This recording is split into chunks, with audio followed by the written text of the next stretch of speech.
नमस्कार, जया लिटरेचर में आपका पुनः स्वागत है और मैं हूँ डॉक्टर जयंती। इस वीडियो में अब आगे की कहानी सुनिए। के का भाग 2। शेखर ने चोरी तो देखी थी, पर ऐसी सीना चोरी देखने का यह पहला अवसर था। उस अपरिचिता के उत्पात से बचने का एक ही उपाय था।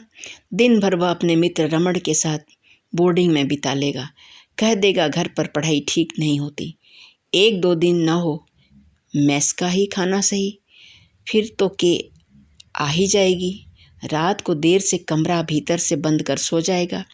फिर क्या, छत से टपकेगी छोकरी। अपनी योजना से परम संतुष्ट हो वह बैग में कपड़े ठूंस ही रहा था कि एक हल्के धमाके से चौंका। जिसे छलने की सहस्र योजनाएं बनाई जा रही थीं, वह छलनामयी स्वयं मुस्कुराती सशरीर उपस्थित हो गई। ओह, मुझसे डरकर भागे जा रहे हैं क्या? लपक कर उस दुस्साहसिनी ने बैग छीन लिया। देखो क्या क्या ले जा रहे हैं। अपनी के का फोटो वोटो भी धरा है या नहीं? वह एक एक चीज़ें नीचे फेंकने लगी। छी छी, आपकी के मुटल्ली देखने की है हथनी। यह कोई स्वेटर है भला? हमारा बुना स्वेटर देखिए तो बस देखते ही रह जाएंगे। हमारे जीजाजी कहते हैं, केशी, तुम सा गला तो कोई बना ही नहीं सकता। देखिए, इन सब बातों को सुनने सुनाने का मुझे शौक नहीं है। शेखर अब कुछ मुखर हो उठा था। अचानक ठक से एक धीमी पदचाप से दोनों ने एक साथ चौंक कर द्वार की ओर देखा। एक छोटा सा बिल्ला मूछें चाटता निकल गया तो किशोरी जोर से हंस पड़ी। वाह, पतित पत्रे विचलित पत्रे, गीत गोविंदम पढ़ा है आपने? आप भला क्या पढ़ेंगे, असली मेम के साहब हैं। हम तो भाई संस्कृत के शास्त्री जी की बिटियां हैं। देखिए, आप शास्त्री जी की बिटियां हो या महामहोपाध्याय की। अरे बाप रे!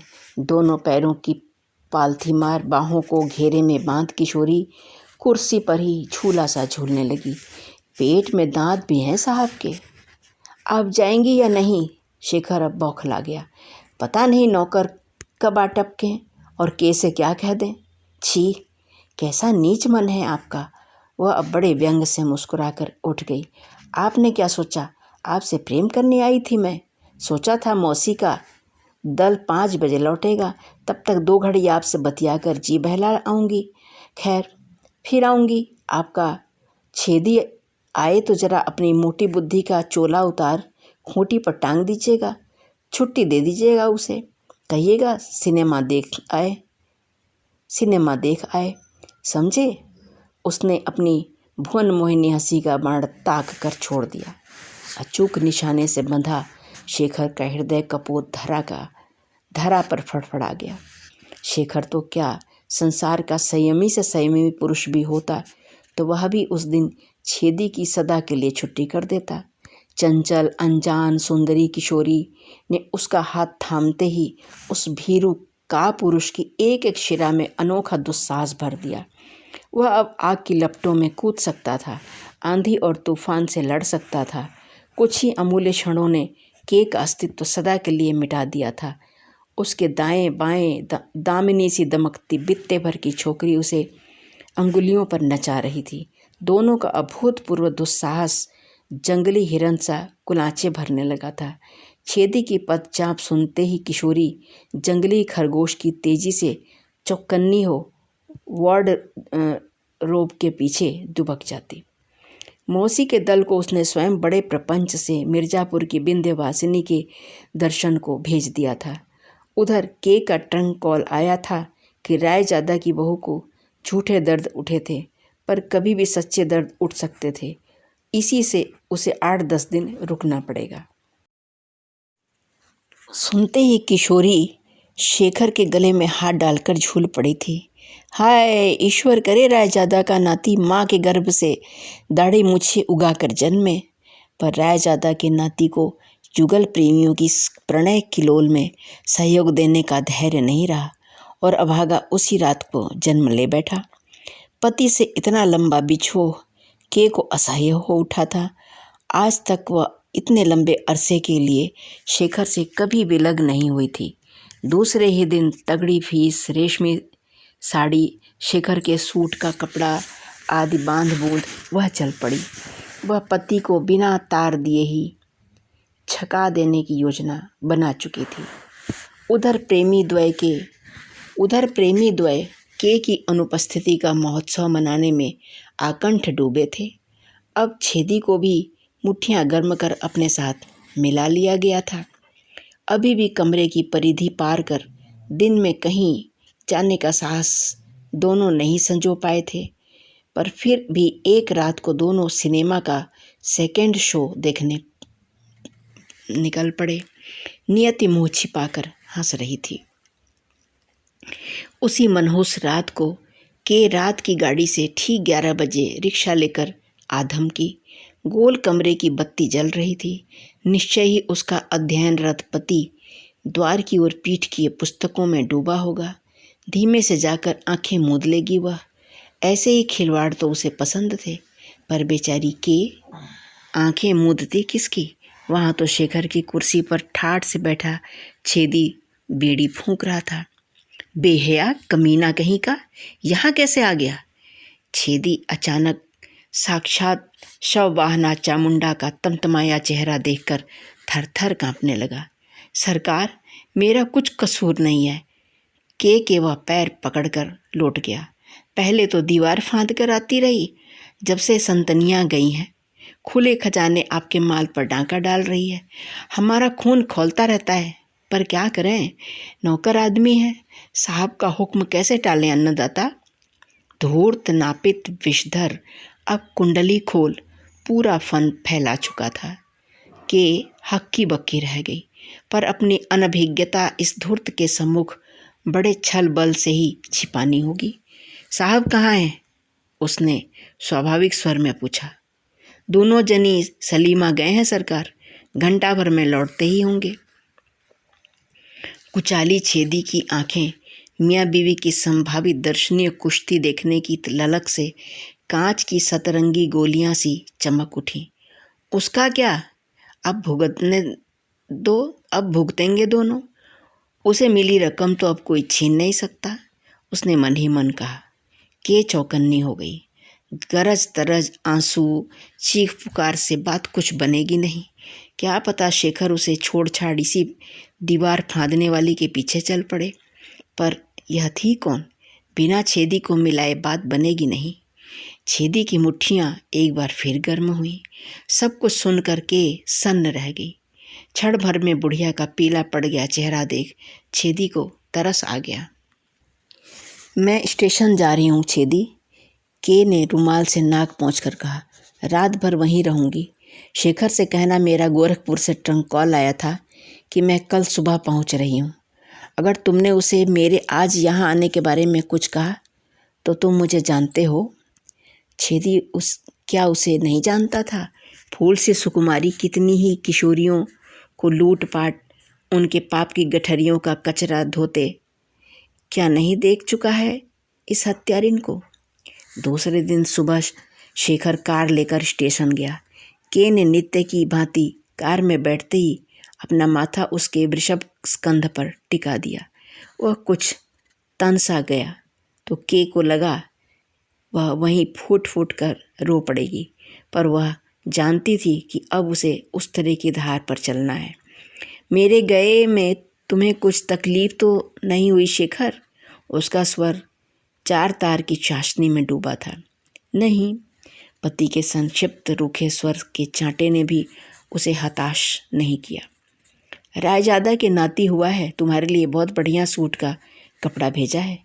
अच्छा, व्यंग से तिरछे खींचे अधर पर शेखर की कुशलता से तराशी गई पतली मूछें भी तिरछी हो गईं। प्रेम तरंगाकुला के ने बड़े प्रयास से अपने को रोका। अगणित कंदर्प छवि को म्लान कर रही उसके पति की छवि उसके गाल से बित्ते भर की दूरी पर थी, और दिन की बात होती तो वह उसे उस भीड़ भरे चौराहे ही में झूमकर चूम लेती, पर मन मार कर उसने अपने आप को रोक लिया। घर पहुंचते ही छेदी स्वागत को खड़ा था। क्यों छेदी, ठीक हो? साहब को खूब आराम दिया ना? अपने सफल अभिनय पर के को स्वयं ही गर्व हुआ। हाँ सरकार, अपनी जान तो खूब आराम दिए हैं। कपटी काक दृष्टि से वह अपने साहब की ओर देखकर मुस्कुराया, पर साहब गुमसुम था। दोनों चाय लेने एक साथ बैठे। कठोर मानसिक आघात भी के की भूख नहीं हर पाया था। उसने कचर कचर पकौड़ियाँ खाईं, आधी डबल रोटी साफ की, भुने बादाम, 2 पोच अंडे भकोस, सेब लेकर सोफे पर लद गई। नित्य के अभ्यास से उसने अपनी मैयर के मोटे तुम्बे सी टांगे नीचे लटका दी। बी अ ब्रेक डार्लिंग, जूता खोल दो हमारा। पर शेखर अब तक उल्टे पड़े अवश बीटल की भांति अचानक सीधा होकर भन्नाने लगा था। हमसे नहीं खुलेगा, छेदी को बुला लो। रोशनदान की आंखों की जादुई छड़ी उसे उठा बिठा रही थी। यह सेब की ओट से चतुरा के ने भी देख लिया। सॉरी शेखर, उसका गला भराया और वह स्वयं जूता खोलने लगी। रात को शेखर भूखे शेर की भांति चक्कर लगा रहा था। किशोरी की एक ही दिन की गैर हाजिरी ने उसे अर्धविक्षिप्त सा कर दिया था। शेखर डियर, अचानक के को अपने पास खड़ी देख वह झल्ला गया। क्या है? उसने डपट कर पूछा। आज बड़ी संतनी आई थी शेखर, विंध्यवासिनी का प्रसाद देने। साथ में उसकी एक प्यारी सी भतीजी भी थी। उस प्यारी के नामोल्लेख मात्र से ही शेखर की आंखें चमकने लगी हैं। यह भी के ने देख लिया। मैंने उन सबको कल शाम चाय पर बुलाया है। 5 तो केवल फलाहार लेंगी, पर उस प्यारी बच्ची से मैंने पूछा उसे क्या पसंद है। बोली कुल्फ़ी। सच अ चाइल्ड, तुम तो कुल्फ़ी छूते नहीं। खैर, तुम्हारे लिए कुछ और बनवा लेंगे। शेखर का हृदय गदगद हो गया। चलो, आज नहीं तो कल ही सही, किशोरी की एक झलक तो मिलेगी। दूसरे दिन की संध्या के आयोजन में कहीं भी कोई त्रुटि नहीं थी। फलाहारी संतनियाँ कभी कंधारी अनार पर दांत मारती, कभी रामगढ़ के सेबों पर, कभी गुच्छे के अंगूर चटकर हरिओम हरिओम कर अंगूरी डकारों की मशीन गन सी चला देती। किशोरी से शेखर का परिचय स्वयं के ने करवाया। शेखर, इससे मिलो, संसार के सर्वश्रेष्ठ सुंदरी।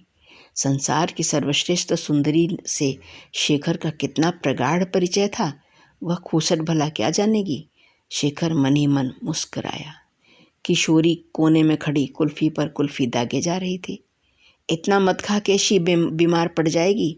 हेड संतनी अब तक अपने राम ढोल से पेट में रामगढ़ी सेबों का एक छोटा मोटा औचार्ड बना चुकी थी।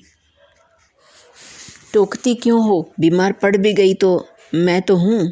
अपनी सुमेरु पर्वत सी छातियों को ठोकती के आगे बढ़ाई। जानती हूँ बहन, किशोर की मौसी ने अपनी सोने की दंत खुदी से दांत खोदकर कहा। तुम्ही ने तो हम 5 को प्राणदान दिया था। खा पीकर 5 विदा हुई तो शेखर मन मरा सा कमरे में बैठा रहा। बार बार वह त्रिषित चातक सा रोशनदान को ही देख रहा था, पर अटारी सोनी थी और वह जानता था कि आज सोनी ही रहेगी। बड़ी देर तक बैठा पढ़ता रहा। के 2-3 बार बुलाने भी आई, पर निराश होकर लौट गई। एक अजीब बेचैनी से शेखर का दम सा घुटने लगा। वह उठ ही रहा था कि किसी ने द्वार भड़बड़ाया। डॉक्टरनी मैम, डॉक्टरनी मैम, डॉक्टरनी बहन। भूतनी सी बाल फैलाए बड़ी मझली और छोटी संतनी खड़ी थी। अरे बेटा, तनिक उठा दे उसे, मेरी किशोरी ऐंठी जा रही है। 1-2 दस्त आए हैं और 2 उल्टियाँ। हाय, इसके ताऊ को मैं क्या मुँह दिखाऊंगी। हेड संतनी का रोना कल्पना सुन ड्रेसिंग गाउन डाल चप्पल फटफटाती के बाहर आ गई। सब सुनते ही आला लटका वह तेजी से सीढ़ियाँ चढ़ गई। सचमुच ही किशोरी के सुंदर चेहरे पर स्याही फूंक गई थी। किशोरी, आंखें खोल बिट्टी, संतनी ने उसकी ठुड्डी पकड़कर हिलाई। किशोरी ने बड़ी चेष्टा से आंखें खोली और द्वार पर खड़े अपने नवीन प्रेमी के चेहरे पर नग सी गड़ा दी। शेखर, वह बुदबुदाई। शेखर निर्भय होकर बढ़ आया। पलंग की पाटी पर बैठकर उसने किशोरी की हिमशीतल हथेली थामकर गाल से सटा ली। पांचों संतनियों की आंखें आश्चर्य से बाहर निकल आईं। के जेल की कठोर जेलर सी सिरहाने खड़ी थी।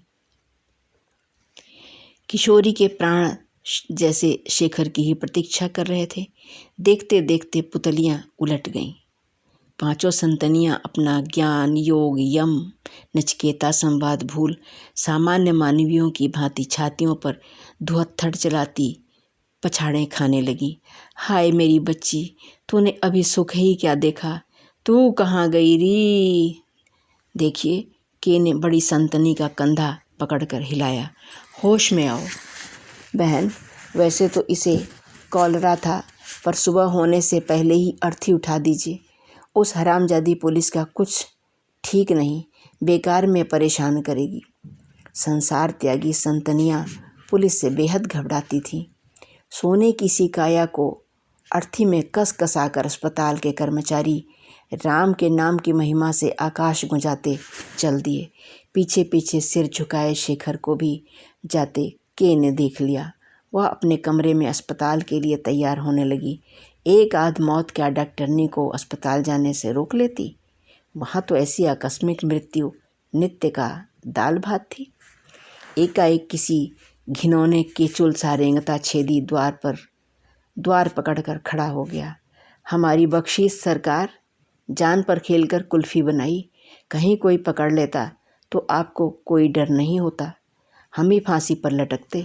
हाँ हाँ मिलेगी, शोर मत कर, शेखर आता होगा। कि झुककर फीता बांध रही थी। उसे लगा कि उसकी गर्दन पर किसी की कड़ी नज़र का चाबुक पड़ रहा है। चौंक कर देखा तो शेखर की लाल अंगारे सी आंखें दहक रही थीं। अरे शेखर, तुम श्मशान नहीं गए क्या? उसने पूछा। नहीं, वह विभत्स ढंग से हंसा। तुम्हें वहाँ पहुँचाने आया हूँ। सुनते ही छेदी खिड़की कूदकर हवा हो गया। हत्यारी, शेखर ने के की मोटी गर्दन को हाथों में भर लिया। के की दोनों आंखें फटकर बाहर निकलने लगी। कड़ाक शब्द के साथ उसका डेंचर गिरा और टूटकर 2 टुकड़े हो गया। शेखर, वह घिघियाई। शेखर ने घृणा से अपनी थरथराती कांपती पत्नी को देखा। इसी नारी ने प्रेम का पहला पाठ पढ़ाया था।